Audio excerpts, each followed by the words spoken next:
Welcome to Rambling Rogues, a podcast for indie authors. Hello, Joe. Hello, Michael.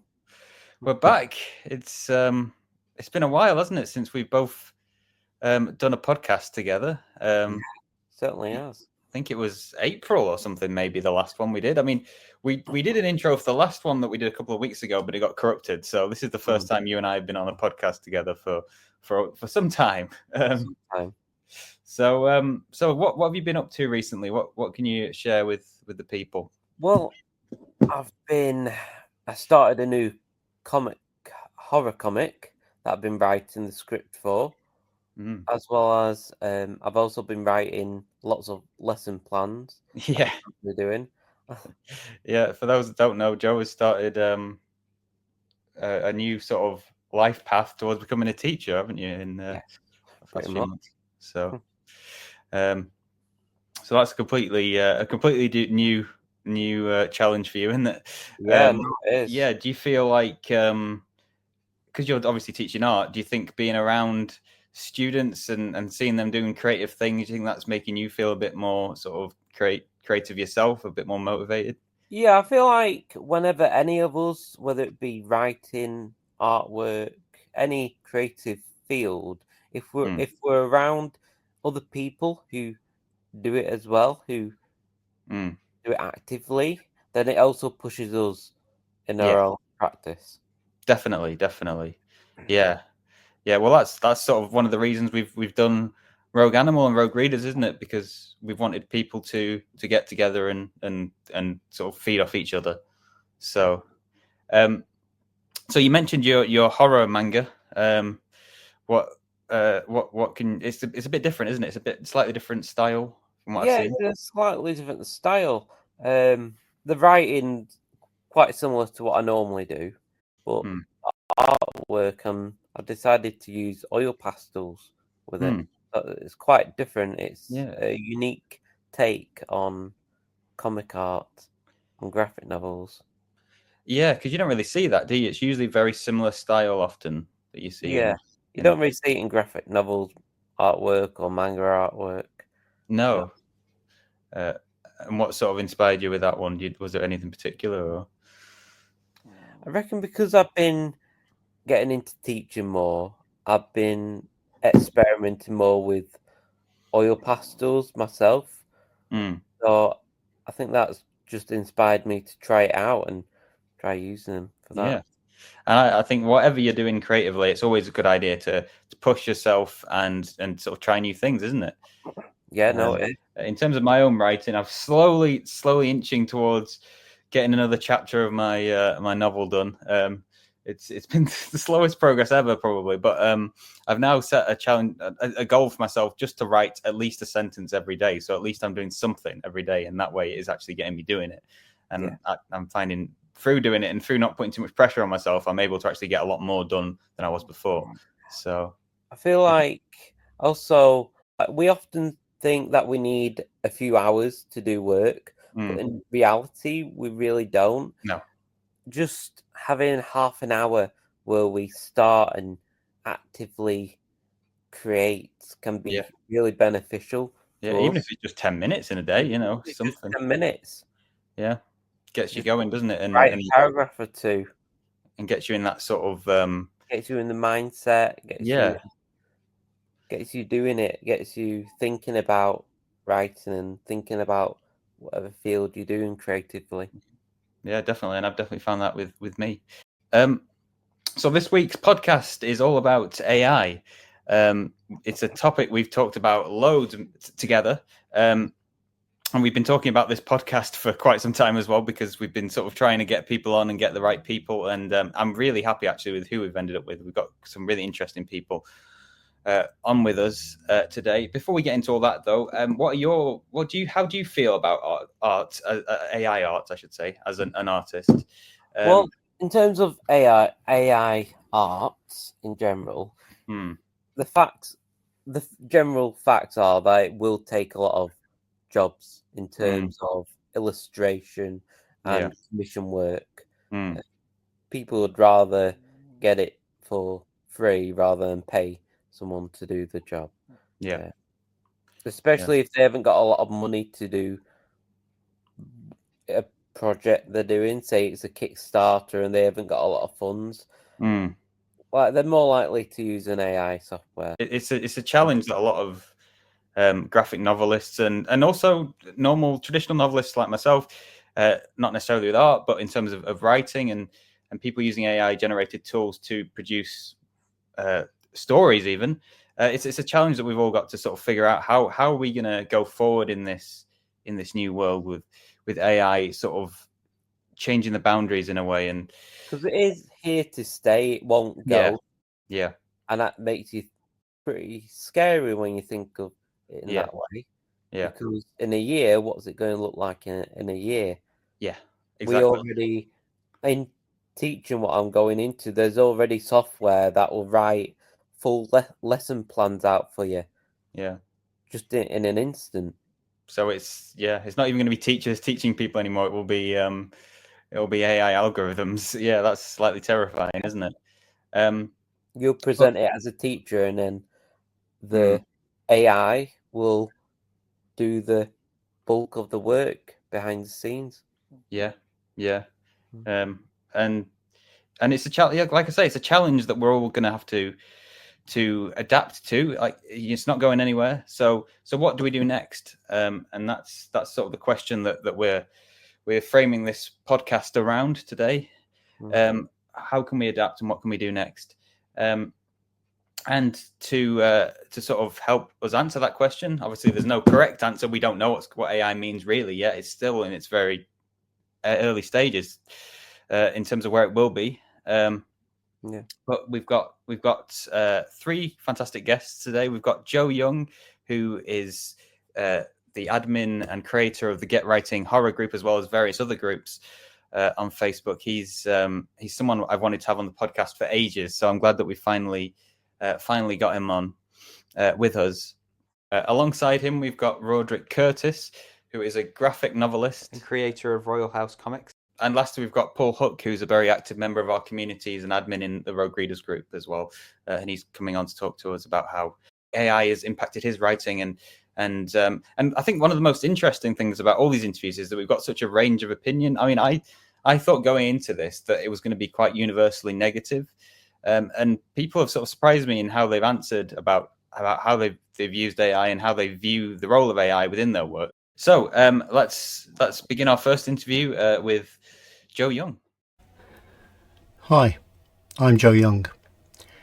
Michael Newton and Joe Scott from Rogue Animal Books have invited me to be interviewed regarding my opinions on the hot topic of artificial intelligence as it applies to writing fiction. Due to time constraints, it was agreed that I could record my answers. So here I am doing exactly that. Let's get started. They asked, "You've established several very active communities on Facebook. Can you tell us a little more about your groups?" Sure. Since 2009, I've owned dozens of Facebook groups centred around encouraging and promoting all sorts of talent, and acted as co-admin and moderator of many more. I currently own 21 groups, ranging in size from a few hundred members to over 150,000. However, not all of them are horror related. I currently co-admin 3 other groups. Some of the writing groups are cross-genre, such as the Electric Bookshelf, which is specifically for ebooks, and the Audiobooks and Narrators group. The main focus horror writing group I have is Get Writing Horror. Its purpose is to help writers with the craft and business of writing. I also have Get Reading Horror, which is mainly author self-promos. I have 7 other horror groups covering promoting authors as well as general aspects of the genre and the love of horror in its entirety. They asked, "You've been working on a resource website for horror writers. What can you tell us about that?"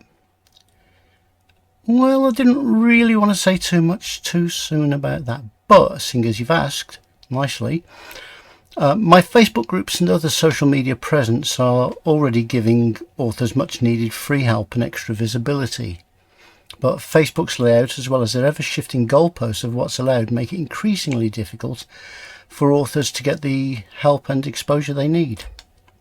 Unless, of course, they're willing to pay for it via associations and freelancers, which is especially restrictive to those just starting out who find that even the most basic help and advice is often paywalled and they can't justify the expense at such an early stage of their development. Not long after setting up Get Writing Horror, I was asked by several members if there was going to be a website for it, to which I answered, oh hell no. I have experience of running fairly large sites and forums for writers and know how problematic and time consuming it is. And like most others, I wanted to focus on my own writing.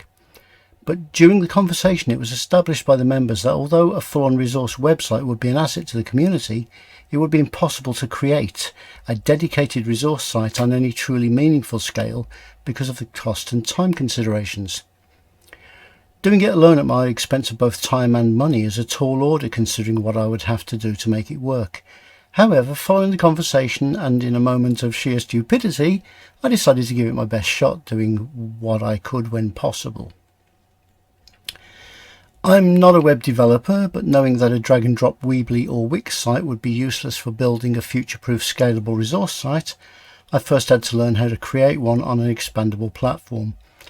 I had to figure out how to finance it, find the time to build it, and research everything to put in it so writers got reliable resources, with the objective being to be totally inclusive by providing as fully comprehensive information on a wealth of subjects as possible. For example, when it is Women in Horror Month, people ask for recommendations. The respondents generally list themselves and their friends, maybe even a couple of female authors they don't know but have read and like the work of. However, it's generally the same names constantly repeated. These lists only last for Women in Horror Month and are then lost in Facebook threads until the whole process repeats the following year. On my site, I have a dedicated and permanent section which currently lists around 6,500 women working in the horror genre, over 5,000 of whom are indie authors, and that list is still growing.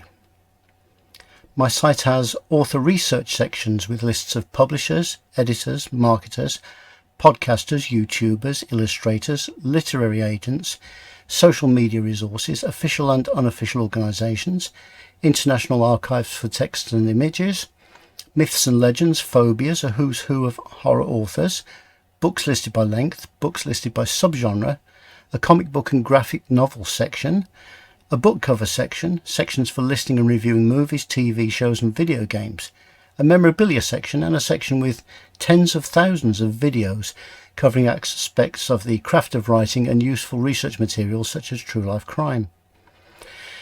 It also has sections which provide help for authors who are looking at all aspects of building a career as an author, everything from getting started, setting up an author site, EU law compliance, taxation, health, a trigger warning index, a glossary and acronyms section, and so many other things it would take me all day to go through them fully.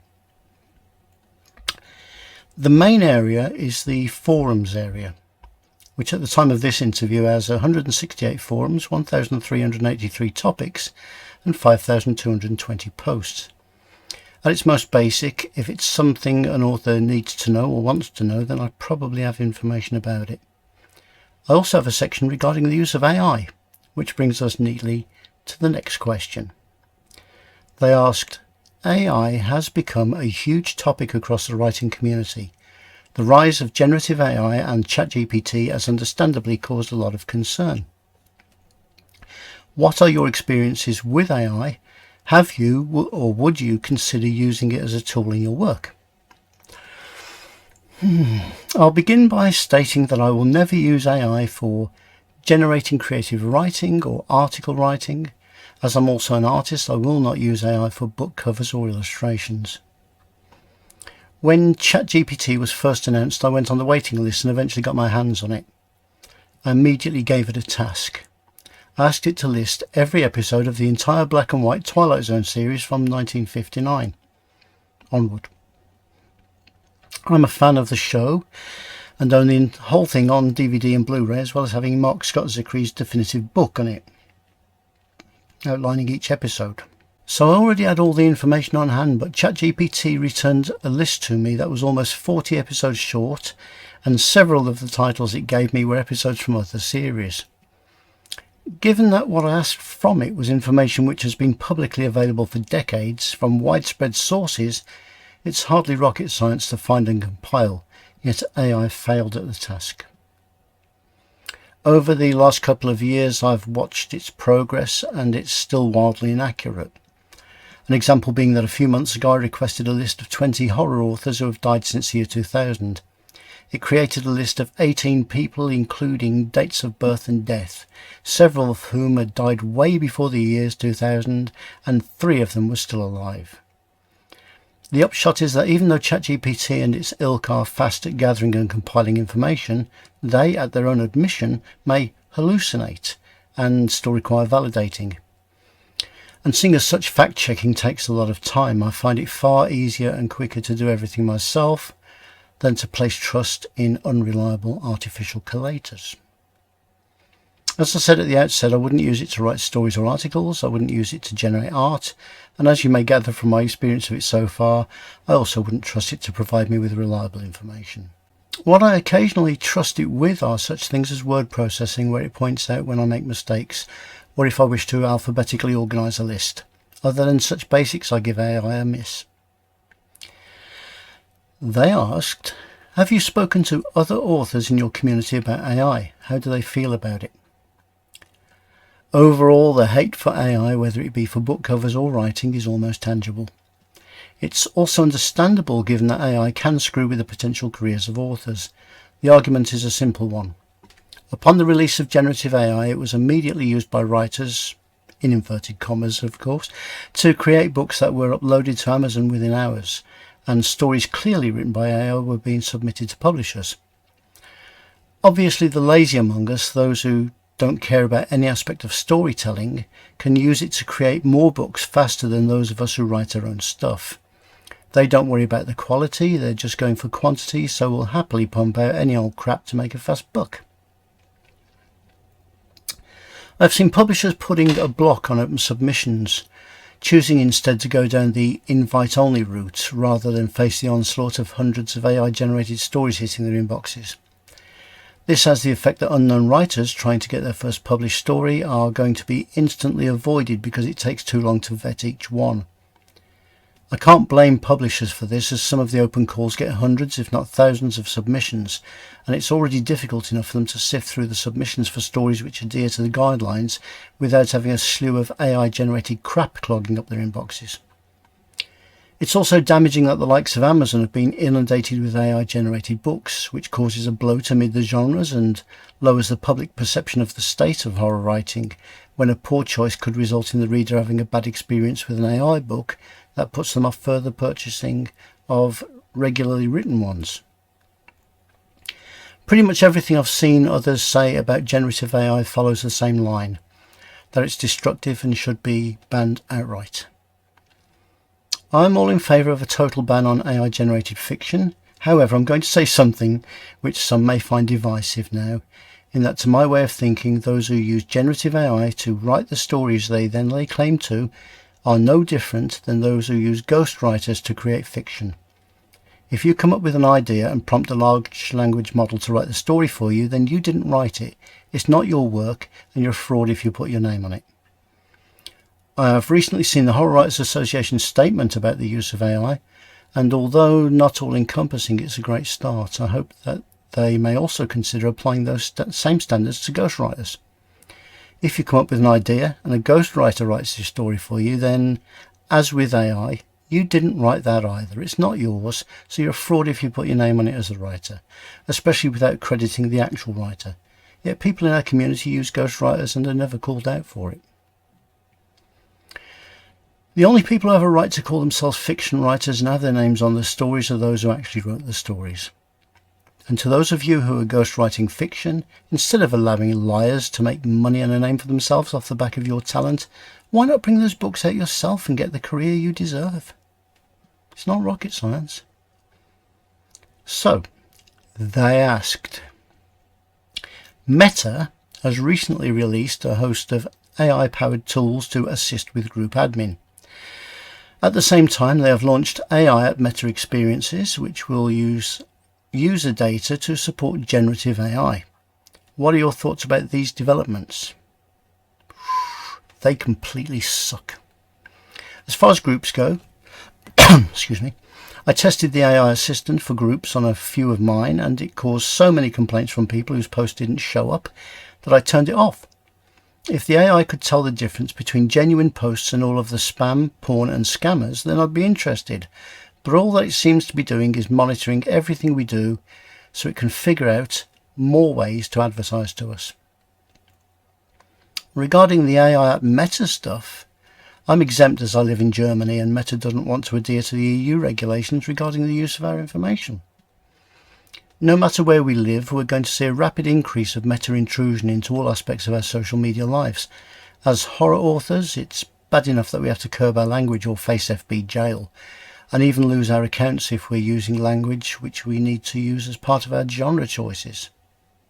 You all know the kind of words I mean. Moving on. They asked, regardless of how any of us feel about AI, it seems it will become a bigger presence in our lives. Do you think there is a way that creators can work alongside AI?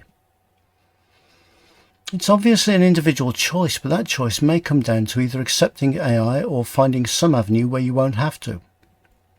The whole thing's really about money. Using AI will speed up the processes of everything in the publishing industry and will be heavily employed to that end. In indie publishing in particular, it can help small independent publishers who are either single operators or have minimal staff to speed up their workflow. It wouldn't be taking jobs from anyone, as the publishers wouldn't have been employing anyone to do those tasks now automated by AI. Where it will cause issues is in the use of generative AI. For cover art, which will undoubtedly save the publishers a lot of money but will result in real artists losing contracts. When AI improves to the point where it doesn't make mistakes at all, ever, then it's going to be a great asset to publishers, as it will take the place of slower and more fallible humans. But those days are way off in the future if they happen at all. Regular AI can be a great asset to people like me who have difficulties with writing due to disability. For example, I sometimes dictate rather than type, and the dictation engine is an artificial intelligence. What it's doing is that whilst it's writing for me, it's different to using a ghostwriter or generative AI, as I'm the one creating the stories that I'm dictating. The dictation AI is simply helping me to put my story on the page. It's an innovation assisting me, rather like a typewriter taking over from a pen, and the word processor taking over from the typewriter. They are advancements making things easier for us to do what we love. Not all AI is bad. It's the generative one that we need to see banned from the publishing industry. It's up to us to cherry pick the parts of AI that can genuinely benefit us without damaging the genre, the industry, and particularly the careers of others. They asked, we often hear of smaller authors being frozen out by large traditional publishers in favour of celebrities and established names. Do you think this trend will worsen with the rise of AI? Writing comes at a price. If you're doing it for the sheer joy of it, then it's not going to matter what happens in the industry. But there's a growing number of writers who want to make money from it, which they then believe puts them in competition with everyone else with a story to tell. Traditional publishers are businesses. For them, the money is all that matters. To make that money, they can simply go with a book which has either been written by a ghostwriter working with a celebrity or by the celebrity themselves if they find they're capable. The lure of a known entity guarantees sales. So of course a smaller author is going to be frozen out, unless of course they have that 1 in a million story that causes a bidding war, but those are so rare as to be negligible. It's the same thing with established names. Publishers are far more likely to release a book by someone who has already made their name, as the publisher won't have to work so hard for that all-important public awareness. It's important to mention that there are publishers nowadays who are seemingly not as interested in the story as they are in your social clout. They will readily consider someone's manuscript if that person has a few million followers across the socials. That doesn't mean that you can write any old shit and get a contract, as the book still must be viable in the marketplace and not cause an embarrassment to the publishers.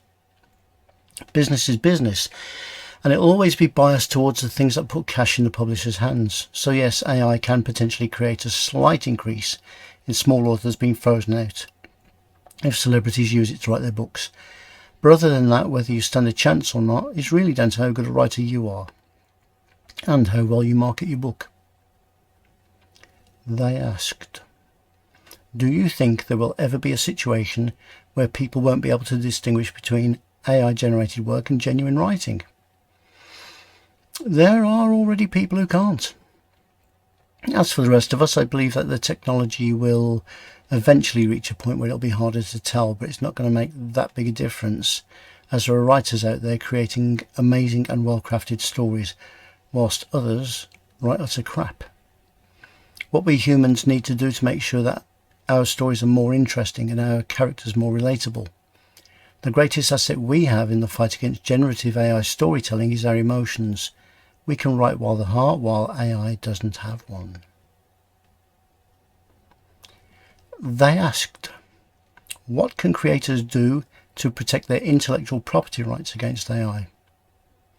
The short answer is nothing. The reason behind that is simple. If someone wants to take advantage of your IP, nothing will stop them. For example, to steal your art, I would only need to find an image of it, screen capture it, and I can then do what I like with it. As for a book's text, we can go old school on this. Take any book, use a scanner on the pages, use free optical character recognition software to read the scanned images and construct a text file from it. That file can then be used for any purpose we see fit. So if we wanted, we could upload it to a free book site or as partworks on one of the sites that publish that way. And once we do that, the AI would be able to add it to the billions of other pieces of written material that it's already plundered. There are also people out there who can reverse engineer ebooks and steal the code or crack the DRM so it can be replicated. It's already the case that nothing is safe, and with AI making things easier for the thieves to do it, fully and effectively guarding your rights is going to remain impossible. That's of course just my opinion, you might know different. They said, thanks so much for your time, Joe. Do you have any upcoming projects that you'd like to draw listeners' attention to? You're welcome. I've interviewed a few people over the years, but taking part in this is a first for me, so thank you for asking. Maybe you were expecting brief answers, I don't know, but as you may gather, I have a lot to say about the subject. Anyway, aside from the Horror Writing Community Resource site, which will launch next year, fingers crossed, I'm really looking forward to getting back into writing again. The last thing I wrote was for Mark Tullius, Try Not to Die series, as I have a short story in the Deathfest Confessions book. I'm optimistic that I may write a standalone for the Try Not to Die series worthy of publication, so my fingers are crossed for that one. Right, I guess that's me done, so thanks again for the interview offer. It's been fun. I'm out of here. Bye. Thanks so much, Joe, for joining us. We've been wanting to speak to you for ages, and hearing your thoughts on AI has been really interesting. Joe and I are going to have a quick discussion about some of our thoughts from that conversation. But before we get into that, I just quickly mention Joe's website that he reflected on earlier in the interview. It sounds really exciting. The fact that there's going to be a resource for not just horror authors, but for everyone, I think is really important. I mean, we talk about it a lot, that there's a lot of resources out there to tell you, tips for writing and things like that. But in terms of being an indie author and actually succeeding as a business, there's very little out there. There's very little. And knowing where to go to find that is even harder. Yeah. So if this website can deliver that, I think that's going to be quite important and useful. Yeah. So Joe, if please let us know when that's going to be released, and we'll be sure to share it in our community as well. So in terms of the actual conversation, obviously not a conversation, it was an interview that Joe recorded his responses. But in terms of what he was saying, so he mentioned about fact checking with AI. He said that once it was released, he'd fact checked a show, and he said he did that a few years ago, and then he tried it again recently, and it was still pretty much the same. Pretty inaccurate. In terms of fact checking, if you actually go on Google now and you search for something, you ask a question to Google, it will come up with an AI generated answer. See, that's it. So it is already there to some extent. Now, it's not always accurate. No, exactly. We don't realize it, but we're using AI all the time. It's very prominent. Prominent now. So I think a lot of people will use that aspect of it. So whether it's accurate or not, that in fact that's sort of brings up a whole new avenue of thought, doesn't it? That it might not always be accurate, but people are getting information from that. So what does that mean? You know, in terms of this idea of fake news and all that. A lot of got to remember as well. A lot of what people put out there is also not accurate. Yeah. So it's becoming harder and harder to get reliable information, isn't it? Joe also mentioned that, I should say Joe Young because you're Joe as well, so people don't get confused. Mentioned that about AI books being uploaded to Amazon. And it making it harder for anyone for people to get books out there. And I think that is a huge problem, really. It's a real problem. Because if you think about how a lot of self-published work is perceived by the general public, it's generally perceived in quite a negative way. There's a lot of stereotypes towards self-published work being bad. People say, oh, you can't get it published, so you just put it out yourself. It's not good enough and all that. And the fact that people already have that perception, and now there's going to be all this low-quality AI-generated stories out there, it's only going to make that perception worse. So that as well, it'll also make it a lot more difficult to get seen on, because there's so many books, so much content out there as there is. Now we're adding whole new piles of stuff that's going to obscure people's work. So like if people don't know what is real and what isn't real, what is AI and what isn't AI, they just won't buy any of it. So that is a big worry, and you know, it's as a community, how do we respond to that? I mean, the biggest question is, how does someone like Amazon respond to that? Because obviously that's still where most people buy ebooks and books from. So the last point was that Joe said that generative AI should be banned. Joe Young said that generative AI should be banned. Now, I don't necessarily agree that it should be banned, blanket ban. You know, I think it should be banned in terms of publishers accepting work. Obviously, no, we don't want anything that's been created by AI. I think generative AI has a purpose in the wider world. Because we've got to remember, it isn't just customer service. It isn't like just us creatives that use it. It's in all different fields. That they can use it. So there are definitely places where generative AI has a role. In the creative field, it's often good to use AI to get a reference for yourself, or like a prompt maybe. But in terms of actually copy and pasting stuff that's created by AI and putting it into your own work, I think that's a step too far, personally. No, me too. So thank you anyways, Joe Young, for speaking to us. It was a really interesting interview, and I hope we can speak to you again in the future. So let's move on to the next interview now, which was with Raudric Curtis, who comes at AI from a slightly different angle. Nice to be here again, Michael, Joe. My pleasure. Thank you. So Raudric is the owner of Royal House Comics, which describes itself as a Black-owned indie comic company welcoming all art enthusiasts and comic creators. So do you want to just maybe quickly start by introducing yourself a little bit for those that don't know? Yes, thank you, Mike. My name is Raudric. I am the editor-in-chief of Royal House Comics.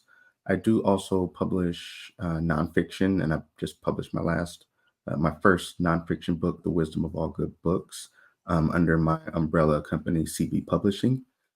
So since the last time we've spoken, kind of delved into nonfiction, but we're still pushing with our comics. We have a Kickstarter coming up, and I'm just really excited to talk to you guys about it. Yeah, that sounds great. I think the last time we spoke to you, you had a Kickstarter coming in the works at the time as well. So you seem like quite a prolific person. Are you constantly having releases and things on the go? I'm really a deliberate person. I actually paused that Kickstarter campaign from the last time. I felt like I really wanted to, very early in our publishing, the first time we spoke a couple years ago, and at that moment I really kind of made a decision to pause and up quality, pause and up gravitas and connections before I really launched out there. So we paused, we continued to build and work, kind of get a little bit more material in the can just to be able to offer, an audience. And we're actually running our first Kickstarter. So I was very patient, Mike and Joe, and I had to catch myself because indie publishing and, the access to writing and being able to really get to distribution as a creative can really lend to the speed. And I and our company really kind of took a step back and said, you know what, let's be patient. And, so now we have our first Kickstarter, got a ton of content, really good stuff. So that's kind of how it went. And just a little bit more about like, our thought process at Royal House Comics. Yeah, sounds fantastic. I mean, do you feel like you've learned a lot quite over the past few years? And I know with Joe and I, especially since we've started Rogue Animal, we feel like we've learned quite a lot, and we've made quite a few mistakes, and those have helped us to move forward. That's really I think the key for anybody that gets to this level where you're a couple years in, or looking to probably, we have models that have probably pushed what we're doing even further, and we're like, hey, I kind of want to get to that point. I think those people went through these same stages, and in order to get through the stages, you got to go through the stages. And so many people just get, bogged down in the routine of it. It's tough to keep it in your schedule. It's tough to prioritize it in your life. It's tough in so many ways, financially and creatively, even when all things come together. So, the ability to just like get started, to get a year in, to publish your first or create your first, to get some feedback and go back, that's always ongoing. Absolutely, yeah. We're always encouraging people in our community as well to always seek feedback and to try and see how you can do things differently and how you can grow yourself as a creator. So I think that's really great advice. So to go to the main sort of topic of this podcast episode, we're really wanting to talk about AI. It's a huge issue for many authors and comic creators out there. And lots of people are quite concerned, I guess, about the rise and what it might mean for us. So what are your experiences with AI? Have you, or would you ever consider using it as a tool within your work? Oh my goodness. So the answer is yes. And if I get any pushback or people immediately shut it off, I think we can continue the conversation from there. From people that just accept that it's a new tool, and where does it make space from a production standpoint, and I'm sure we're going to get into from an ethical standpoint. So my company had always taken it from a very sober, as a matter of fact, this can do this. That doesn't mean we're actually going to, take it and run with it and do some of the things as far as like, I think creative integrity is when it becomes, but you never really needed AI to engage in creative integrity, whether you're referencing or whether you're citing or whether you're, giving that, I guess that respect to whatever your source material is, that authenticity. I think those are things that you grapple with first, and then you say, okay, what can AI do? Because it's the same conversation. Before we get too much in the details, it's the same conversation when digital art came up, or these different software resource tools that writers can now use to better organize or research. All of the internet. Tolkien didn't have didn't have Google, or Tolkien. These great writers of old, they had a process that's different from the modern writers, and if those two generations got into a conversation, the nostalgia and the we did it tougher than you. I think it's a generational conversation, firstly, from those that didn't have it to now where those that, if you're creating now, you're looking back and you're like, what, like, well, you can't do this without AI. So this is going to take you longer, faster. And you know what? There's a market for AI. So, the conversation starts to talk past each other. And I want to talk, in the deliberate space where I can use AI to do a number of things, and I'll talk about what I do. But first and foremost, yeah, we use it. We use it effectively, efficiently, and we use it with integrity. I mean, that's sort of something that Joe and I have spoken about quite often as well. Is that AI isn't, however you feel about AI, it's inevitable. It's something that's coming. So what can creatives do to adapt alongside it? I think that's quite an important point. Well, I mean, it's the how do we increase the tent? How do people share ideas? And I think, again, like I said, we're having the conversation for people who are still listening to to us, and from a place of where can it be validated? It will be pushed to a limit where I'll say, that's too far for me. So, for example, the different research tools. So you're going to use AI. You're going to prompt AI as a writer, or pretty much that's what the mechanism is. At its real basic level, there are some advances where you can do more than just prompt.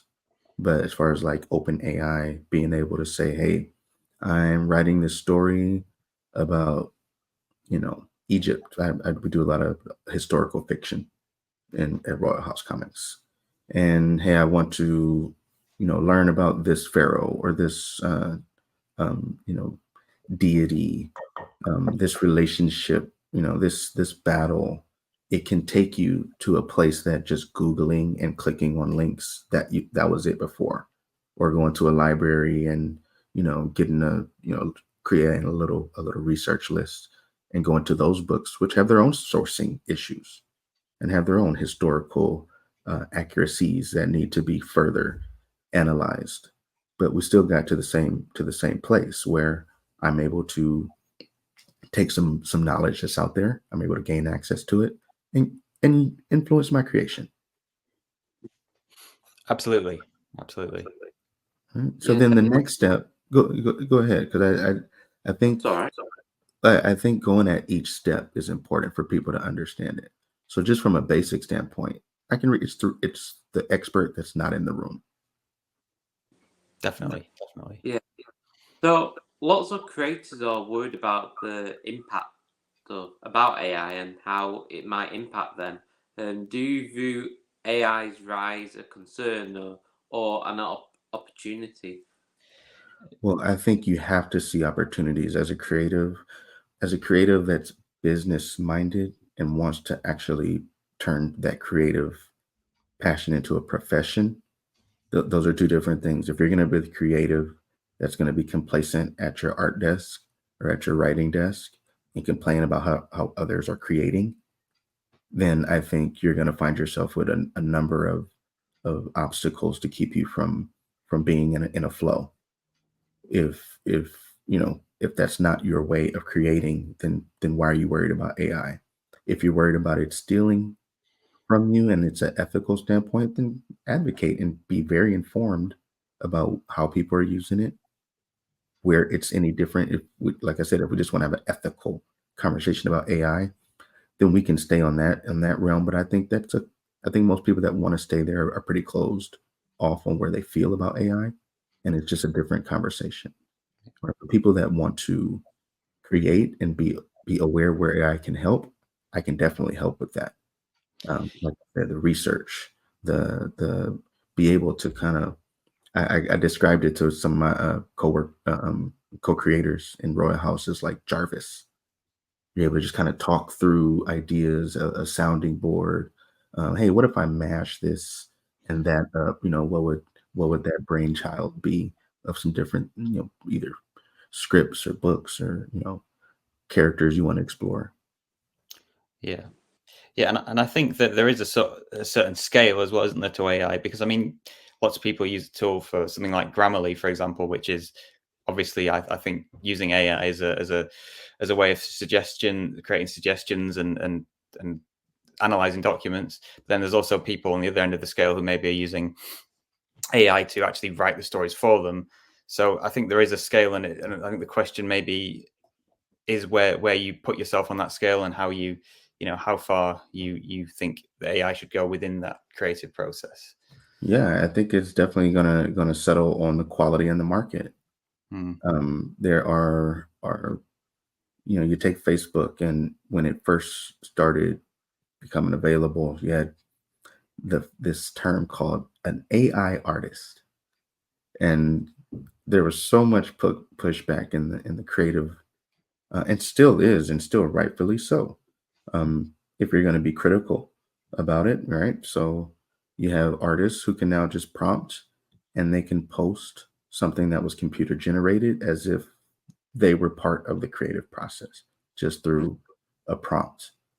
And then there was a pushback. I'm like, you're not an artist. You can't even call your this camp of traditional or digital artists, not even traditional artists, digital artists. So you have digital artists who are complaining about AI generated art, but you can have that same pattern down to the Disney artists, and the Disney artists saying, like, we didn't have digital art, we had to create these things with our hand. You were the first cheaters, so if you understand the evolution of art, that we were going to get here, but we can slow it down, and we can say, hey, you are using AI art. You're not. What does the term AI artist mean? It doesn't mean the same thing as digital artists. It doesn't mean the same thing as a traditional artist. What are you doing with that AI art? Are you going to put a picture out there that's riddled with flaws and extra fingers and blank stares because the art isn't good? It's just not good art.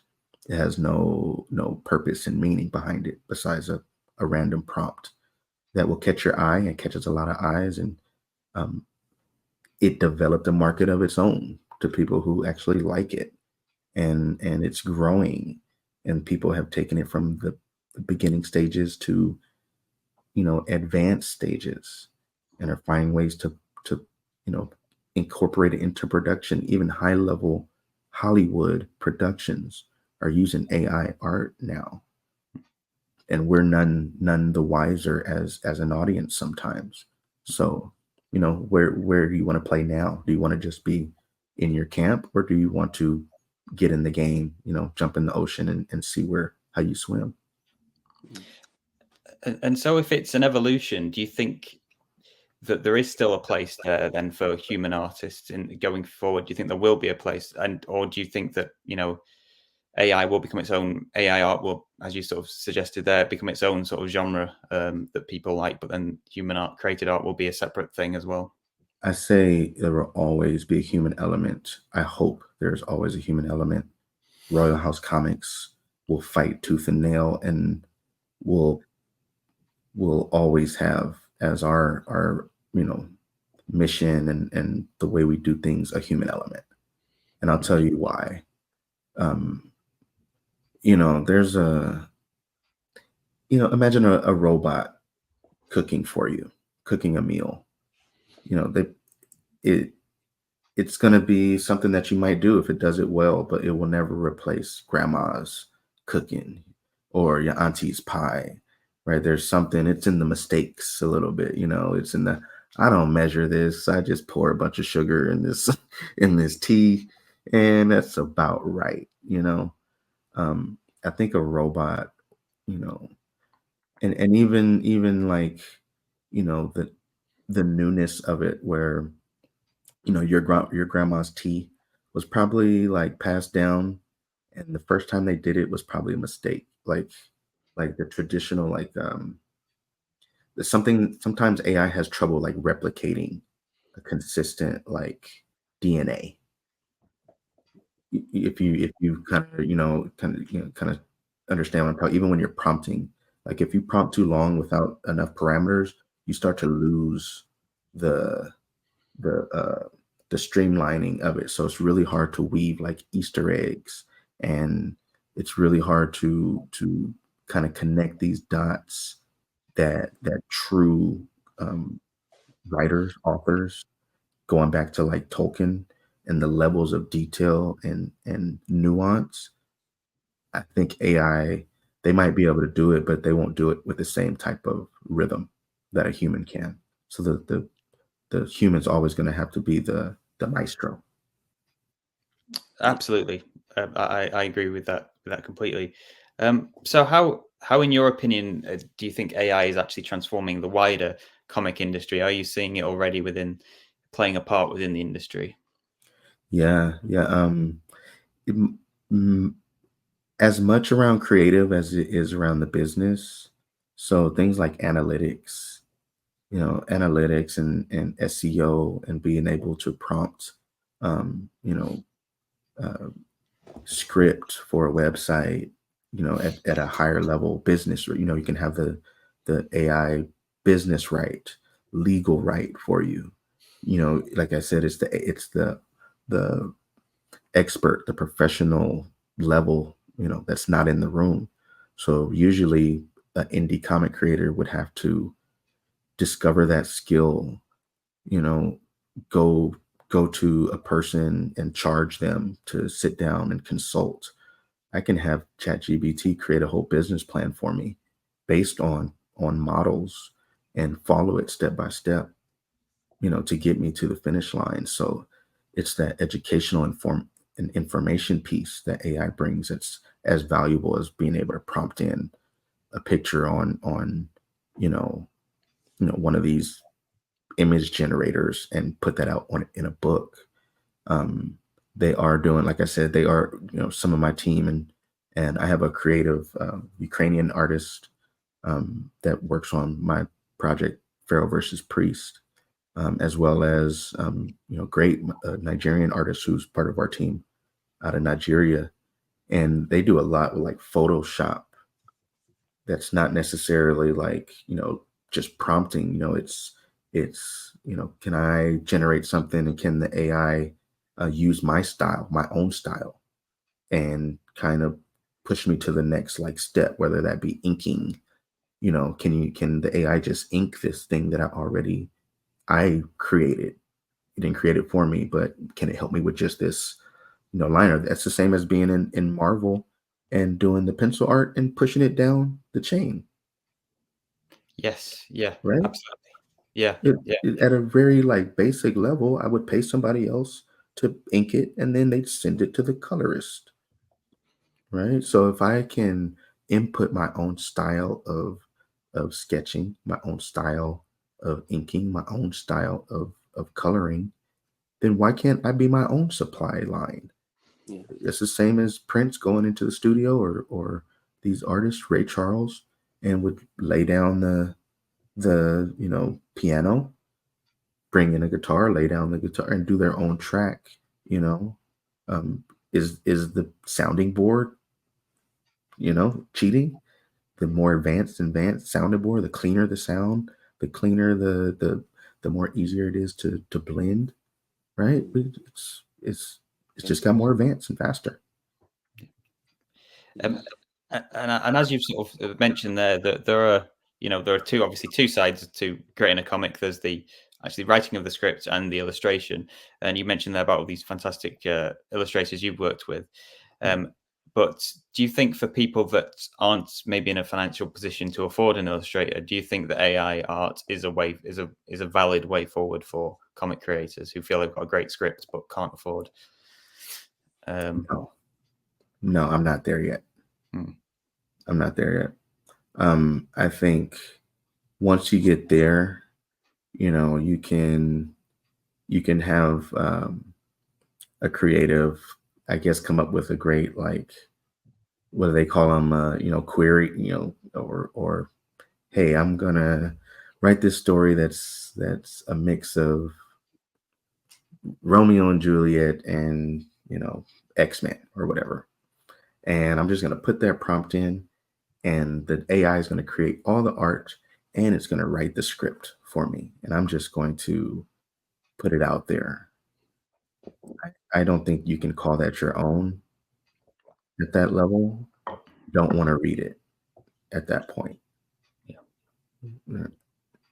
I think that's where I become in a camp that I can't go past yet.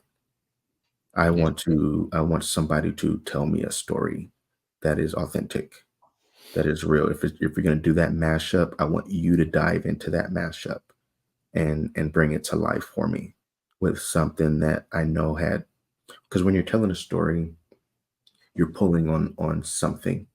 Many times the author is pulling on some social commentary, on a deep experience, a shift in mindset or paradigm. And again, back to the cooking analogy, I don't want the AI to tell me and show me. I don't want the AI to be my teacher like that. I want it to be my support. It can help me research. It can help me produce my idea, but I don't want to be a consumer of AI art and writing.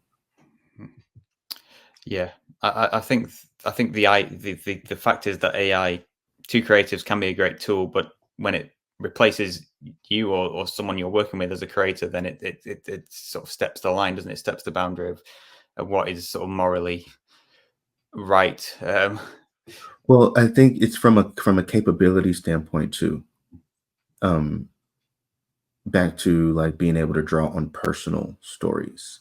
If you go back to, I guess, maybe the golden age of Hollywood, in the late 80s and 90s, where they're pushing the the visual effects to a new level, giving us a different experience, but they're like,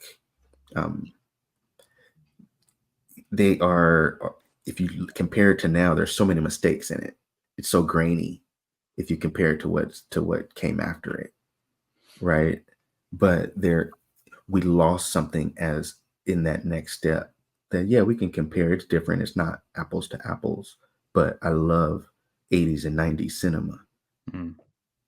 Even in the graininess of it, I'd rather watch Indiana Jones than Spider-Man, the next rendition of Spider-Man 6. I don't even know how many different Spider-Mans. Like, how many times can I see Spider-Man again? A reboot, and how many different Mary Janes and Aunt Mays can I really like invest myself in? You know what I mean? So I feel like that's where AI is I'm in this stage of it. I can't really vision myself in the next stage of it, where it's completely replaced artists and writers. Yeah. Right. I'm concerned about that. Yeah. And also, I mean, as you said, you've worked with people across the world, and I guess in doing that, you build a sort of rapport and a personal connection with the artists, and they sort of get what you're about, and you can't really get that with AI, can you? Yeah, I mean, I do think we are getting there, where the tool becomes like almost synonymous with the human element. I never wanted to replace the human element. So again, you have these AIs that can take what you do, your style, and kind of bank it. And as you explore, you have permission to kind of push it to the next level, but the human's got to stay the maestro. And I don't know what really the argument is, or if you guys have seen like really good AI generated compilations, like full on books. I haven't. A lot of the consistency is missing. The soul and the stairs and the anatomy, fingers, and where like different little random swords, like how's a sword coming out of his back? Like, these things are still have not been figured out. And AI has that like its own like where, like, this is not refined. I can tell that you just prompted this. And I can also tell as people are getting better, they're able to take a prompt and go back in. So the artists are going to be the ones that push that to the next level. AI is not going to be able to run with it and still keep me as taking away my producer hat, a consumer. I'm also a consumer of art, and I don't like it. I won't produce something that I don't like. So equally, what would you say to people who feel they have strong ideas or illustrations but aren't confident at writing scripts? Buckle up and get ready for the learning process. And I think that's where I can't go, is you're going to bypass the process. You guys understand the process of your first podcast. And I remember my first, podcast and scripts that I wrote and got feedback. It's raw, and it's pales in comparison to my second, third, fourth, first year, second year. And for people that have a good idea and aren't ready to just write and aren't ready to just draw, and aren't ready to just learn, no, I don't think you should use AI to publish your book. I won't buy it. It won't be good, in my opinion. I'm almost certain it's going to be bad unless you can struggle with yourself and you can write and you can take it to an expert who's going to critique it and crush it and to say, you know what, you're right. I did show and not tell. You're right. I did, I could have edited that differently in that podcast, right? I could have asked a follow-up question there. And then you make your product better and you spend time on it. And then you put it out there and we love it. So no, don't cut the corner with using AI to try to bypass the experience. Really, is what you're trying to bypass. And in terms of people who are worried about the idea of AI maybe using their work as to generate other content, what can people do to protect their intellectual property rights? What's the best way forward? Ooh, that's a tough conversation right there, because artists and creatives have to put themselves out there. They have to expose their work to the world to be consumed, and then as you do that, especially with social media,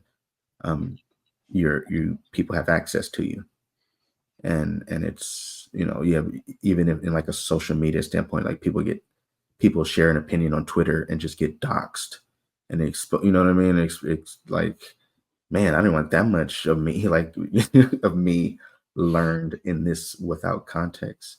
So, and without permission is what we're talking about, right? So yeah, you have my permission to look and see. You do not have my permission to use. But what are my tools to protect myself, which was kind of the essence of your question. I guess is caution where you and how you post and what you do with things that you don't want people to have access to. So I see people just kind of put all the work out there all the time in all the spaces. And then people rip them off and they're like, dumbfounded that people do these things. Right? Be cautious, but also be aware. So what do you do when that? You have to know, and you can use ChatGPT, you can use AI to say, help me write a legal letter, a cease and desist. Help me write a response to this post that didn't give me credit or cite me, right? So artists can now have a legal response, and artists can create some, at least some sense of like, how do I do that? It's the expert that's not in the room, but definitely be educated. So that would be the next thing, right? Be cautious, be aware, and be educated. Final note, do you feel like the long-term picture is a positive or negative for the comic industry? Yes, I do think it's positive. I do think eliminating the gatekeepers is positive. I do think access is positive. I do think it changes the issues, which become like self-regulation, market saturation, quality over quantity, and those things are different problems. They're not increased problems. They're just new for the evolution. So I think it's not going to stop anybody that wants to shut our show off when we say we're going to talk about AI from a very like critical thinking standpoint. We're going to find ourselves again, like I do. I have my limits too. I have my limits, and the next iteration of this probably won't be for me.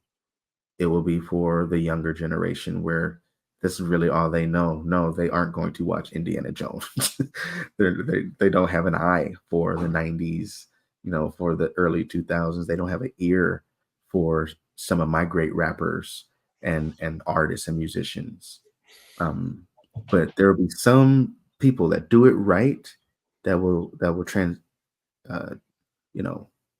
transition through all. Like, I still listen to Led Zeppelin, I still listen to Prince.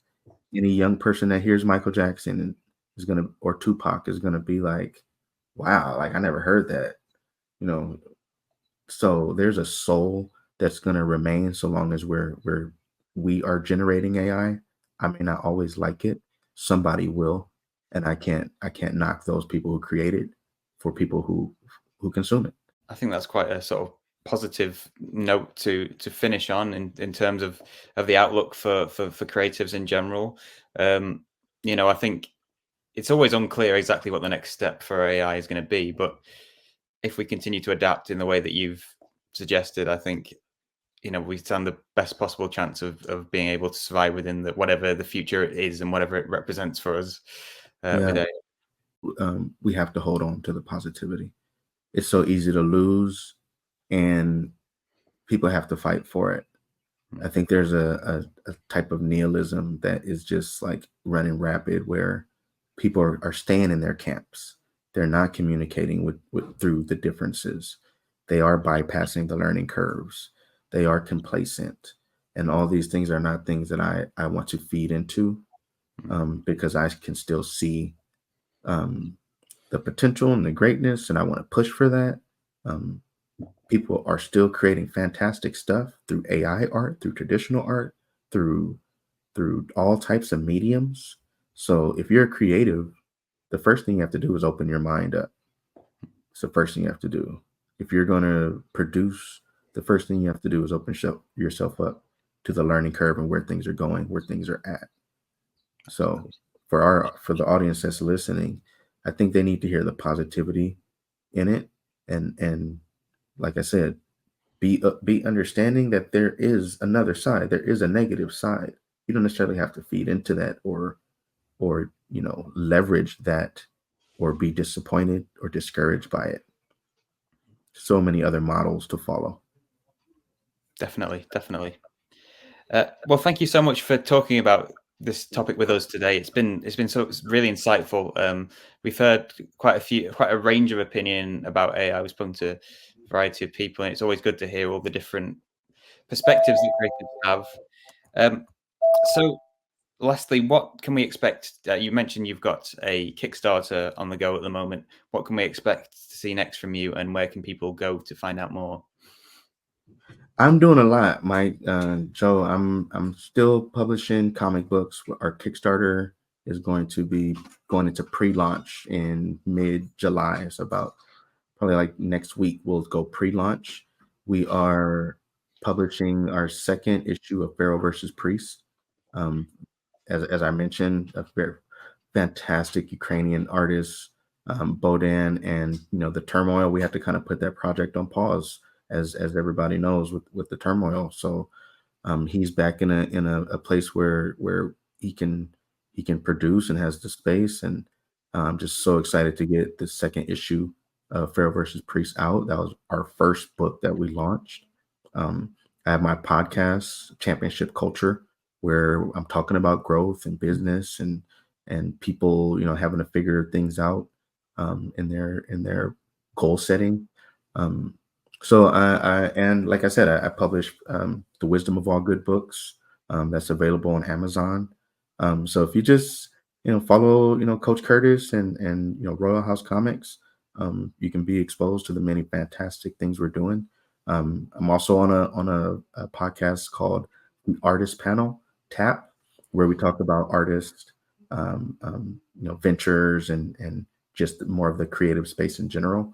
So I thank you for letting me come in and just kind of share a little bit about what I do with your audience and the great things you guys do. Oh, it's our pleasure. It's always great to hear from you, Raudric, and we hope to be able to speak to you again soon. It sounds like you've got lots and lots of exciting things on the go, so we can't wait to see more about Mike, them. Joe, can I be a regular every once in a while? Maybe like once a year. You guys got to tap in with me, man. Absolutely. I would love to know what we got going on over here on this side of the pond. Definitely.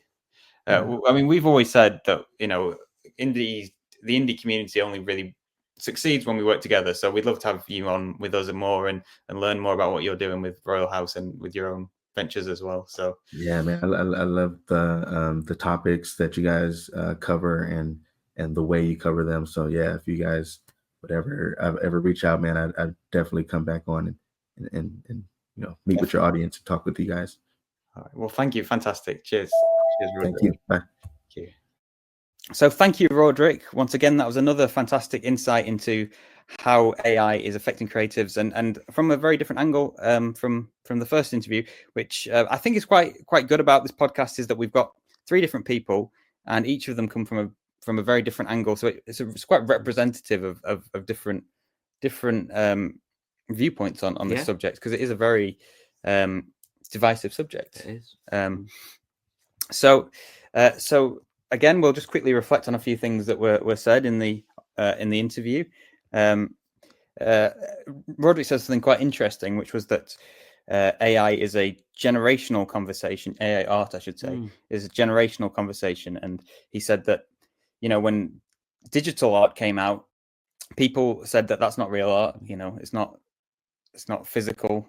It goes back further than that, though, because when artists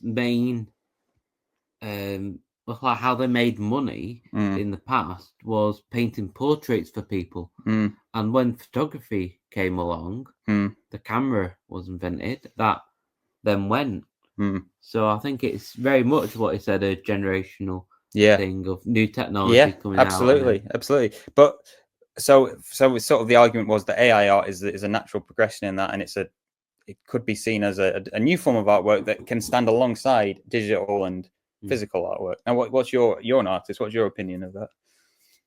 Yeah, I definitely think it has a place. However, I don't think it could stand by the side because they don't see that is AI, so it gets mixed in with everything else. And that is the worry. It gets too mixed in with human-made artwork, so it's hard for it to have its own place on the side.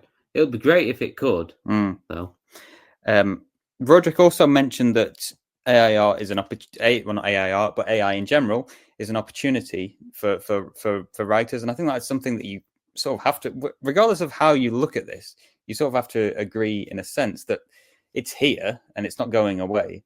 So how, as writers, can we adapt to this and use it not to replace ourselves, but to use it in a way that can help us get our work out there and to reach new audiences, because there is a clear opportunity there, especially in artwork. You can, as artists, we use references all the time, so being able to go on to an AI software and get images up of our own made references, what we need to then draw from, it's definitely a big help in terms of using a tool to assist in our own creation. Yeah,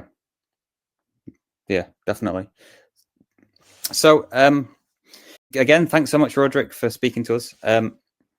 Finally, we've got Paul Hook, who is an author and also a moderator from Rogue Readers. So if you remember that group, chances are you've seen Paul. He's quite a very active member of our community. So let's jump into that interview. Well, hi, Paul. Thanks so much for joining me on the podcast. Yeah, this is great. Thank you very much for having me. It's always a pleasure to talk to Rogue Animal Books and to get out to the Rogue Reader community. Yeah, and thanks so much for helping us in the group as well. I mean, you're such a good presence to have in the group, always sharing interesting content and all that. So, thanks so much for that. Oh, this has been great. Having an independent author community, even across different countries, is exactly what is needed now. So perhaps just to begin, do you want to just introduce yourself for those who don't know you? Sure. Paul Hook. I'm an indie author from Canada. I've probably been writing about 15 years, but really hit my stride when COVID took the work fun out of life, and I had nothing to do for a couple of years.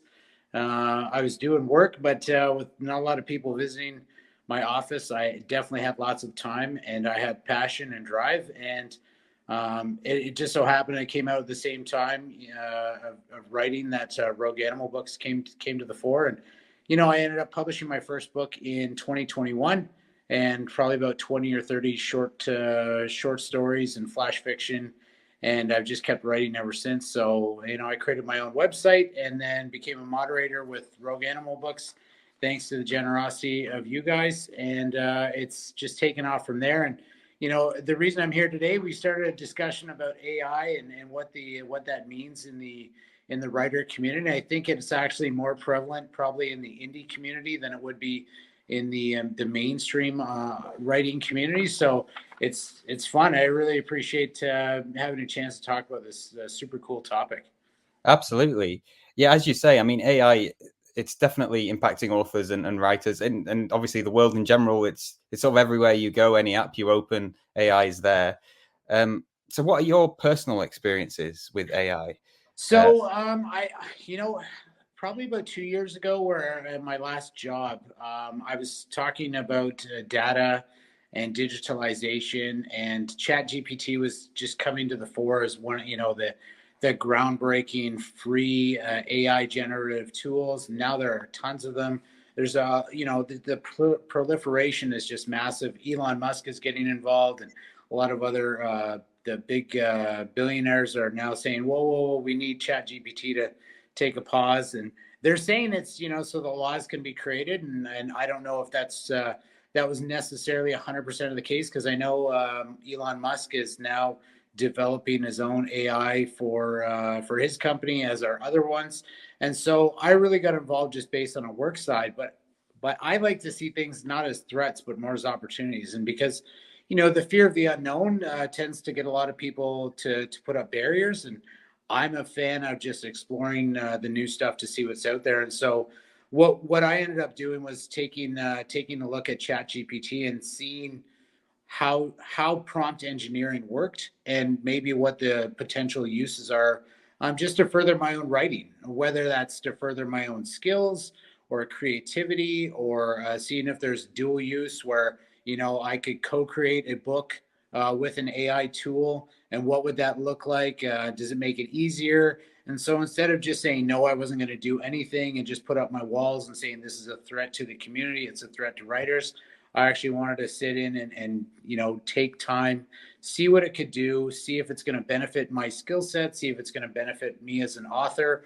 And then at least I would come at it with an informed mindset, as opposed to just a closed off, I don't want to see this. This is a terrible thing. So that's how I got involved. Yeah, and that's quite interesting, because I think, as you say, a lot of people are very cautious about the idea of AI. So maybe so many people are giving it, a chance to see what it can do and where it can play a role within their work. So you've obviously taken very much that approach of wanting to just explore and learn more.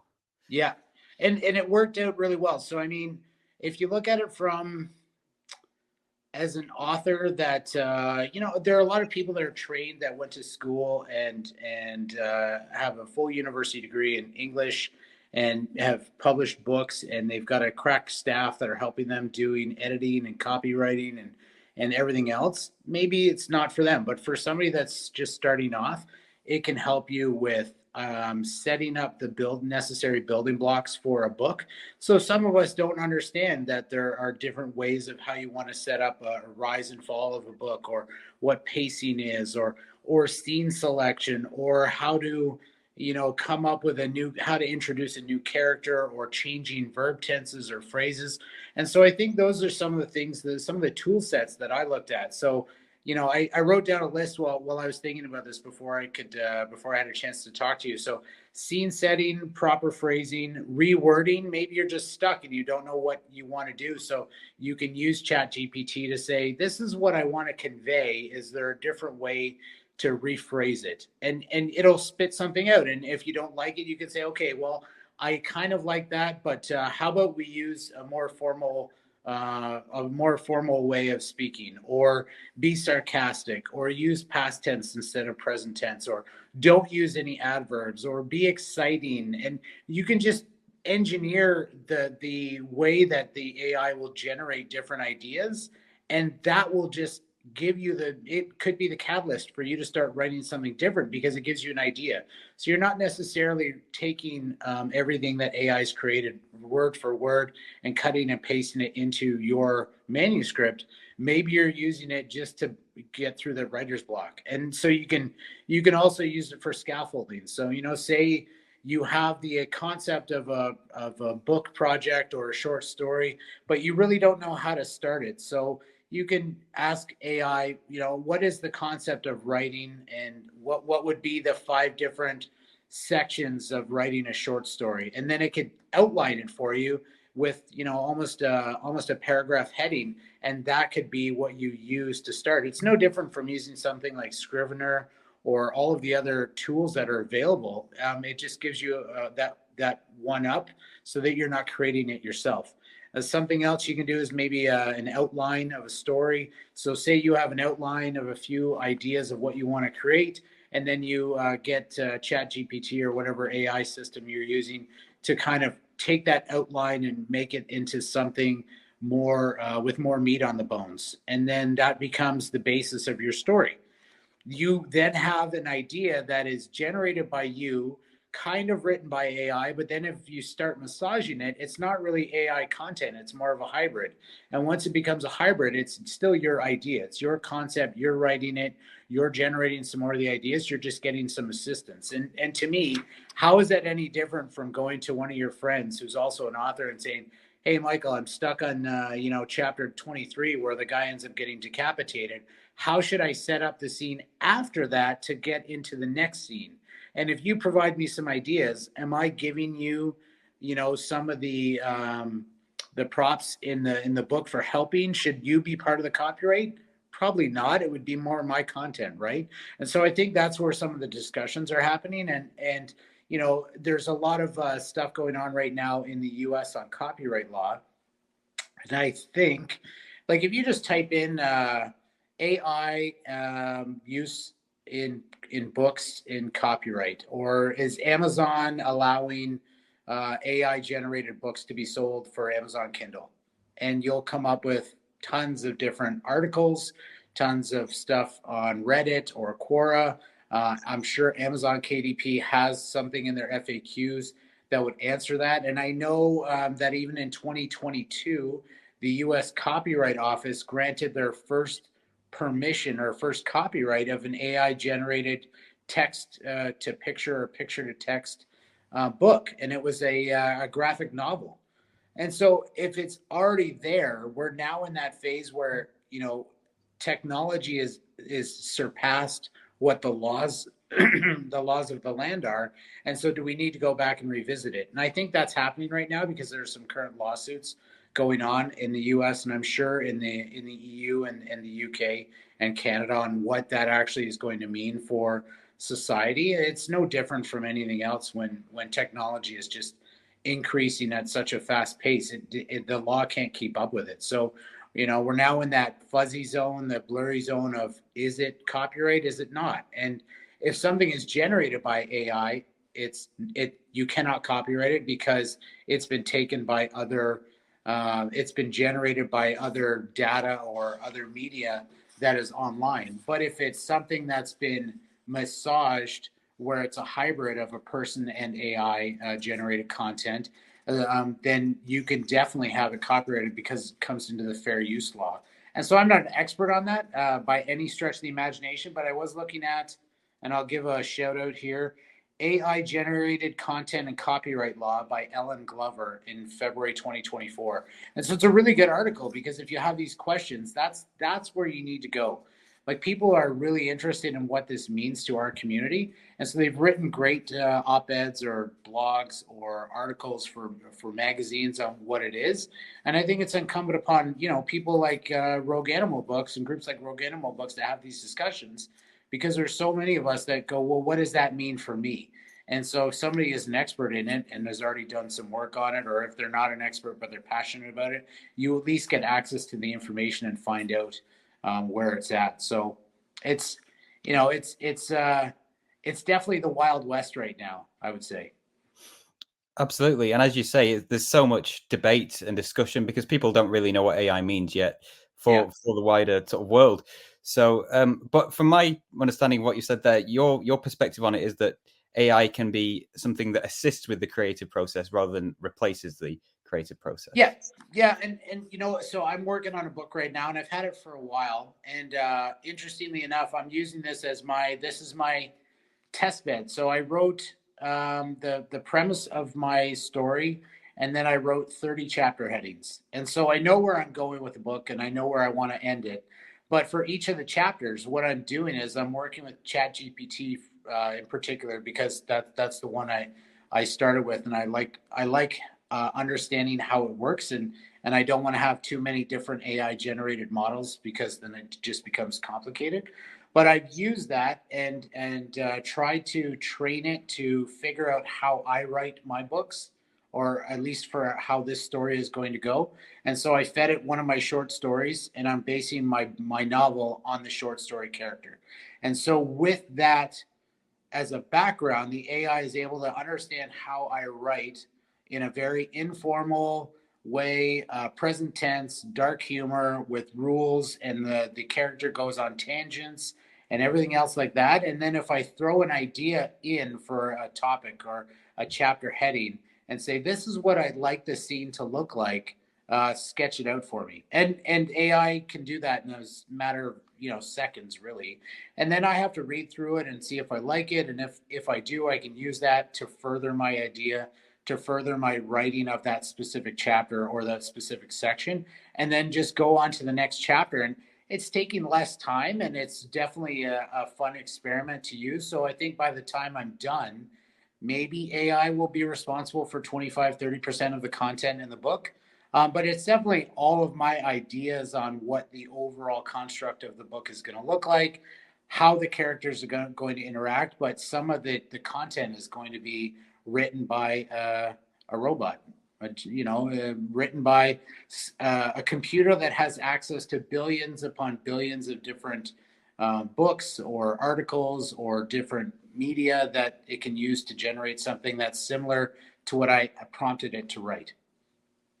And that's very interesting to hear that perspective. Do you expect that for some authors that the way you use AI might be as considered a step too far? Have you spoken to other authors? How do they? Yeah, I've spoken to a few, and they think it's cheating, and that's fine. I mean, everyone has their opinion, but like I said at the start, if you don't give it a try and you just automatically shut it down, then that's what you want to do. And so I like to treat this as an opportunity. Maybe it'll come up with something I've never seen before. I was shocked when I actually wrote something that I thought was pretty good in my own words. And then I used AI to do the same scene. And it came out better than what I could write. And I was just sitting there going, well, there goes my dream of being an author, because ChatGPT is now better than me. And for a few seconds, I kind of just sat there and chuckled to myself. But in the end, then it gives me an idea of something else that I can write. Or maybe it came up with a concept that I hadn't thought about, and I can then use that to further my book to make it even better. And so some people may be against it and they want to be purists, but it's the same thing with chefs that think that pure French cooking is what it was 150 years ago, and why would you change it? But it had to get there from somewhere, right? So if we use Grammarly for checking people's spelling and grammar in a book, is that cheating when you're doing editing, as opposed to printing out your entire book and going through it with a pencil and then looking for all the mistakes and changing it? So how pure do people want to get? Do you need to have a pencil and a piece of paper, or go with an antique typewriter and then take your manuscript and send it in to get it published? Or do you want to, traditionally self-publish online through Amazon Kindle or somewhere else? So everybody has this concept of how far each person is willing to go on the path of new technology or some new ideas. And for me, I like embracing the change. And I think if it can make me a better writer, then why wouldn't I try and use it and at least give it a shot, as opposed to outright saying it's not for me, I'm never going to touch it. So I think it's great. I hope more people try it. And I'm going to continue to use it in the works that I'm doing. And if it produces better work than what I could do before, then I'm okay with that. And in terms of, obviously none of us have a crystal ball, but how do you feel that AI will impact the wider sort of self-publishing world as we move into the future, and also the traditional publishing industry? Do you think it will have a big impact? Well, it's already had an impact. I know in Amazon, Kindle at least, there are a lot of what are people are referring to as sham books. So it's purely AI generated content.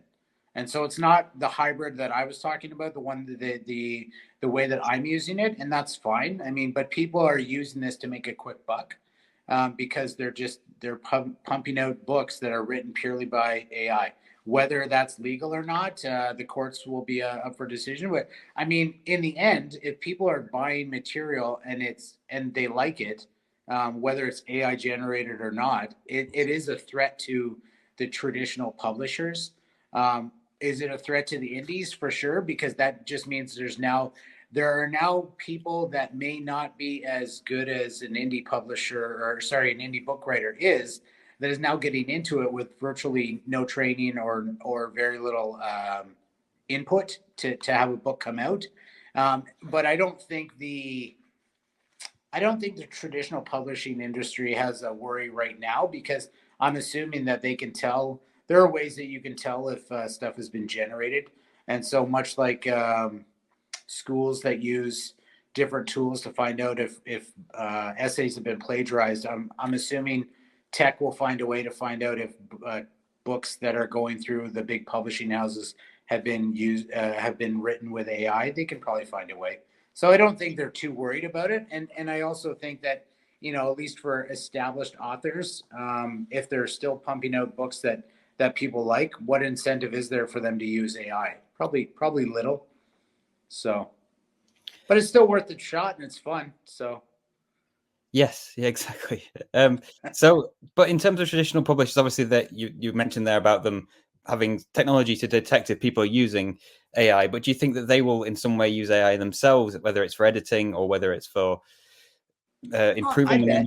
I bet they would use it for editing. I mean, in my work life, I work at a research institute with peer-reviewed journal articles written by scientists and doctors, and we were talking about the use of AI in the workspace and how you can take somebody's work and then make an abstract. So almost like, remember Cole's notes of stories, when people, instead of wanting to read Shakespeare back in the 80s and 90s, they would just buy the Cole's Notes version because somebody had put all that effort into making it, more legible to the person that doesn't want to take the effort and read a whole book. Well, that's the same, right? You can probably, they can probably distill an entire book down into 100 words if they are trying to get their manuscript to a publisher or a literary agent. Maybe that's one of the uses that people are using it for, because you're taking your 90,000 or 100,000 words and putting it into a concise 100 or 150 word paragraph or two to get it into the hands of a literary agent. And if that is the opportunity that you have, your one shot to get a book published, why wouldn't you get some help from a tool that's available? And it's not cheating. It's all of your content. It's just the computer's helping you word it in such a way that may get more eyes on it and may get you published, or may even get you an agent that'll set you on the path to stardom. And in terms of the everyday author, the people pursuing that self-publishing route, obviously we've mentioned already that there are a lot of people who are concerned about the impact of AI. What do you think people can do to protect their work and their intellectual property from being, used in nefarious purposes? I don't know if you can protect it other than writing copyright on your book and getting an ISBN number for the work that you've done. I imagine it's much harder for graphic novels, and I know people that are artists are really concerned about their works being kind of merged together because it's available online, and then it can create something that maybe is a hybrid of all of the work that they've done, and they get no credit for it and no financial compensation. But I mean, my short stories are all for mostly for free on my website and on your website, and some are for sale, but that content's available. So I'm assuming AI has been able to look at some of that for other people's projects and taken my work. Am I fine with it? Yeah, I think I am. I mean, the everyday writer, if you want to have a brave new world where technology is everywhere, then your content is going to be out there for people to see. And imitation is the highest form of flattery for me. So if somebody's taking my concepts and making it into something new, I'm okay with that. It's honestly flattering that someone would think my work is good enough to be able to use as part of content to generate something new. Yeah, and again, that's a very interesting perspective. And obviously, your sort of viewpoint on AI is quite positive. You're quite excited about some of the possibilities of it. What would your message be to people who maybe are a bit concerned, a bit worried about the future? I think for people that are worried or concerned, I think they need to become more knowledgeable about what it is, and that's to protect themselves also, but also to see what the possibilities are. And so, if they can understand it better, then they can, maybe allay some of their fears, or maybe give it a shot and see if they have as much success with it as I have. And you can't put the genie back in the bottle.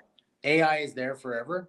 There are laws that may move to restrict some of the content that is used in it, but it's definitely not going to go away anytime soon. So burying your head in the sand and pretending that it's not there isn't an option. I don't think so. So yeah, I think people just need to understand what it is and give it a shot. There are all kinds of free AI models online, and if people go out and see what it's like and try it, then at least they have a better understanding of what it is and what its potential for harm and for good, for all writers and all authors and all artists. Yeah, absolutely. And as you say, I mean, whether you like whatever your perspective on it is, AI is here; it's not going away. So I think it is incumbent on all authors to try and understand what it's going to do for us, and whether it's a threat or whether it's a positive. We need to educate ourselves. Yeah, so. and I think when I finish my my latest fiction novel, I'm definitely going to put in the forward that it was written with the help of AI. I'll be upfront and honest, as I think everybody should be.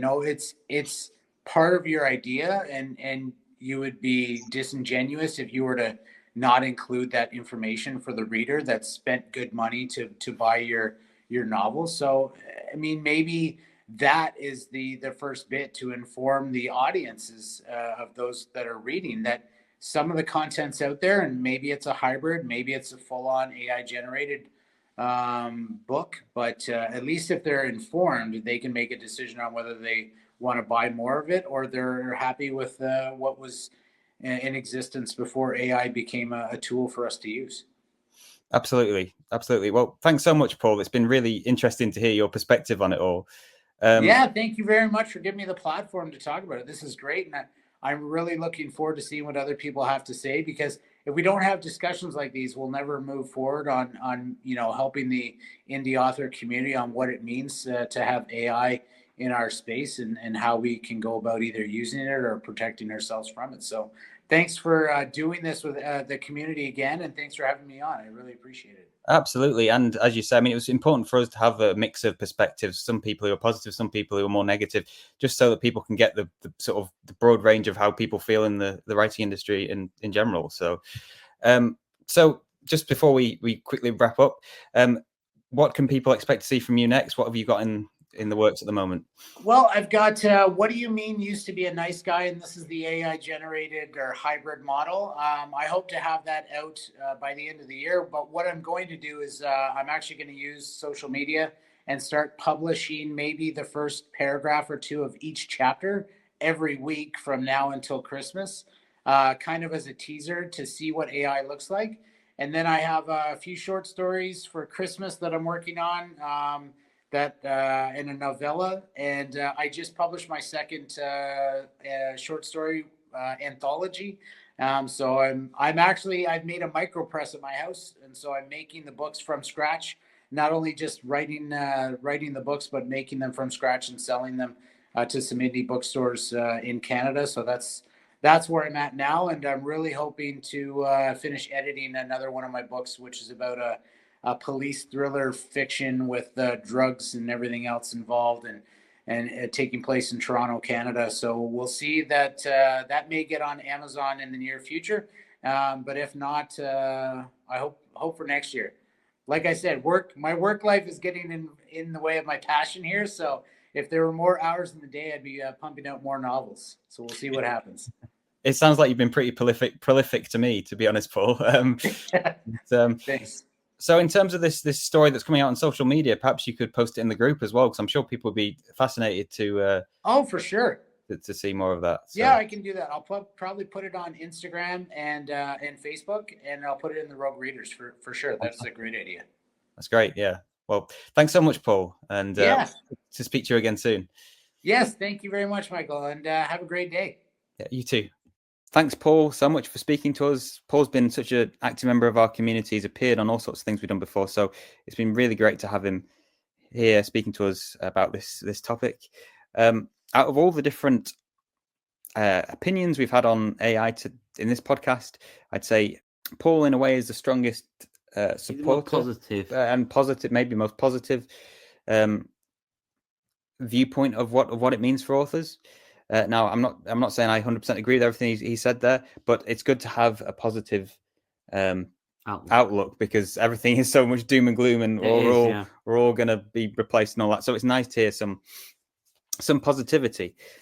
Now, mainly what I think Paul's argument with AI was that it can be used as a tool to support your writing, whether it be to help you restructure or to maybe prompt, things like that. Yeah, there's a lot about, I felt like it was talking about using it to create ideas that it could then go from, like using prompts and stuff like that. And also, I think he mentioned about putting ideas in and saying what does this mean, and what happens if you put these things together and all that. So, it's an I don't think personally, I can't see myself doing that with my writing, but it's an interesting angle, definitely. It is good to use it as a tool if you can. However, it shouldn't replace. No, and it just you start to. I do feel like the more you involve something like generative AI within the creative process, the more you start to straddle that fine line of no longer really creating the work yourself, but having a tool creating the work for you. So it's very, very, very fine line. But I do think Paul had some interesting points. So, Paul, thank you again. Thank you to all the people. At this point in the podcast, we talk about a book that's been sent to us by an indie author. Recently, I put out a post advertising the podcast and that people could send us books. And I've received over 300 responses.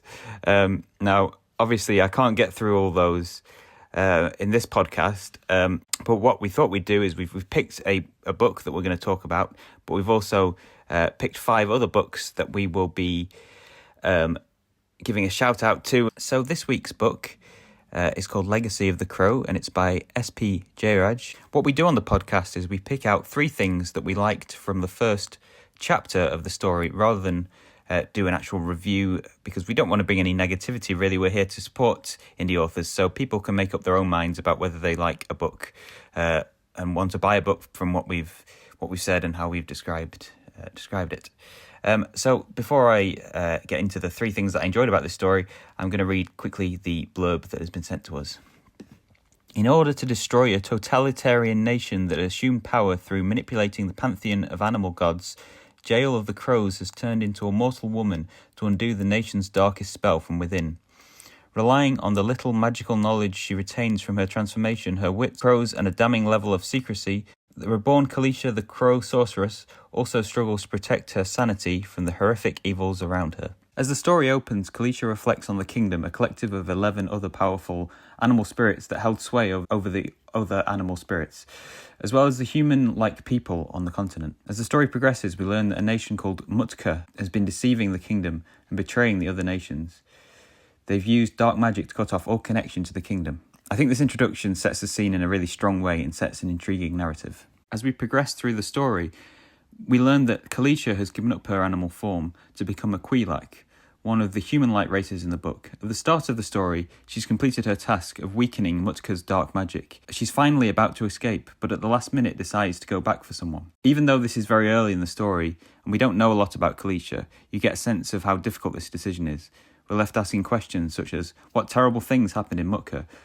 Who does Kalisha have to go back for, and why are they so important? All these factors made me want to read more and find out what happens next. I like that the book breaks free of the standard dwarven and elven races we see in a lot of fantasy books. Although there are elves in the book, they're presented in a very different way. We've also mentioned one of the other races in the book, the Quilak. They have a totem animal, which they have a special connection with and defines their magical abilities. I think the inclusion of these races adds an extra level of depth to the book. As mentioned, we're now going to give shout-outs to 5 different stories we thought sounded interesting. The first book is called Our Journey to El Dorado by M.F. Renee. In this haunting and heartbreaking memoir, an unexpected encounter changes the lives of 2 women, both immigrants searching for purpose and a better life. Through their interwoven journey, both will question and embrace their faith. When one is asked to be the Arabic translator for a Moroccan woman recently rescued from human trafficking and newly arrived at a Spanish safe house, she has no idea of the journey upon which she is embarking. Born into privilege, she will come face to face with the ugly, dark side of the world, the suffering so many endure. She will also discover the joy and heartbreak of loving broken women, joining forces with them and fighting back to survive and thrive. The second book is called The Superflare by Andrew G. Berger. How far would you go to survive in a post-apocalyptic world? When a gigantic solar storm hits the Earth in 2051, worldwide EMP destroys almost all digital devices and power supplies. Life in the clean cities collapses. They sink into barbarism and chaos. The artificial superintelligence Tron survives in a shield bunker and disempowers the people. In the turmoil of the apocalypse, Julia, 17, a girl from a clean city turned living hell, meets Winston, an 18-year-old settler whose village lies in the wilderness and whose people strictly reject any use of digital technology. The catastrophe made the once separate worlds collide. The third book is called 10 Little Rules for a Double-Butted Adventure, and it's by Terry M. Brown. Embark on an extraordinary journey across the United States on a tandem bicycle with 10 Little Rules for a Double-Butted Adventure. The heartwarming and insightful book explores the highs and lows of adventure cycling and self-discovery after divorce as author Terry M. Brown navigates winding roads and unexpected detours. Now, this book isn't yet released, but you can pre-order it by following the link. The fourth book is called House of Ash and Spirit by Alessandra Bellini. In House of Ash and Spirit, newlyweds Eleanor and Alex step into their dream home, a bright, modern haven promising a fresh start. But as Eleanor settles in, she begins to sense something sinister lurking in the shadows, a haunting presence tied to a family history she thought she'd left behind. Plagued by eerie visions of fire, chilling whispers, and ghostly encounters, Eleanor discovers that the past is not as distant as she believed. The walls of the house seem to breathe with secrets, drawing her into a dark legacy that threatens not only her sanity, but her future with Alex. The fifth book is called Beyond Life, and it's by Victoria Helmink. In another world just beyond the one we can see, hear and touch, lies a realm dominated by beings of energy. There, the Shade and Enduro have been at war for centuries, influencing the positive and negative emotions of the living to gain power for their respective sides. When Aidan Matheson is thrust into their world by circumstances beyond his control, he becomes an unwilling pawn in the ethereal chess game of good and evil. It will be up to his guardians, Asmodeus and Azrael, to ensure Aidan is trained with the skills necessary to survive in their realm until he finds a way to return to those who love him back in the world of the living. So if you like the sounds of any of these books, you can find links in the description. So over 300 submissions. That's fantastic, isn't it, to have had such a big response within the author community? Yeah, it's amazing. To have had so many people interested, and also people joining the group over the past week. It's crazy, you know. We've gone from 550 members to about 800 in the space of a week. So, welcome to all the new members. Firstly, and thank you. We hope you enjoy the group and get some value out of what we do within it. So, just to wrap up, thank you. A huge thanks to Joe Young, to Raudric Curtis and Paul Hook for joining us. There's been some very interesting discussions within this podcast, I feel, and hopefully it's got people thinking. It's definitely got us thinking. Yeah. So hopefully people will enjoy that. You know, it's such a huge topic that who knows, maybe we'll come back to it in the future anyway, because who knows what's coming next. It's always evolving. It's always evolving. Yeah. So, but until then, and also just to quickly mention, next month, obviously December. So we want to do a sort of Christmas themed podcast. We're thinking of doing some focus on marketing books at Christmas, because obviously that's a big thing for a lot of indie authors. How can you get your books out there around Christmas? So if you are an author and you've had experiences putting your books out there around that time, and whether it's success or failure, get in touch with us. Maybe you can come on and speak to us about it, and we can include it within the next episode. So let us know. But other than that, thank you very much, and we'll see you next time. Thank you for joining. Bye.